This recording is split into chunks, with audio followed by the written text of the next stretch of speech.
அதாவது ஒரு நதி ஒரு இடத்துலேருந்து அப்படியே புறப்பட்டு வரும் அதனுடைய ஒரு ஓன் பாதையில், இல்லைங்களா? அப்படி வரும்போது ஒரு இடத்துல கொஞ்சம் பேர் கூடி நின்று விளக்குகளை ஏற்றி நதியில் விட்டு வணங்குவாங்க. நதி போய்கிட்டே இருக்கும்.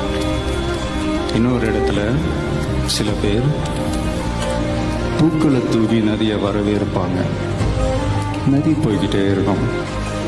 வேற ஒரு இடத்துல சில பேர், நம்மளை பிடிக்காத சில பேர், நதியில கல்லெறிஞ்சு விளையாடுவாங்க. நதி பாட்டுக்கு போயிட்டே இருக்கும். அந்த நதி மாதிரி தாங்க நம்ம வாழ்க்கையிலையும் நம்மளை வணங்குறவங்களும் இருப்பாங்க, நம்மளை வரவேற்கிறவங்களும் இருப்பாங்க, நம்மளை எதிர்க்கிறவங்களும் இருப்பாங்க.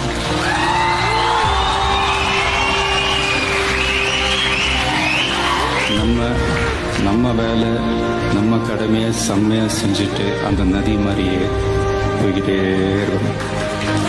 அவ்வளோதாங்க, அவ்வளோதான் மேட்ரு. ரைட்டுங்களா? Kill them with your success, bury them with your smile.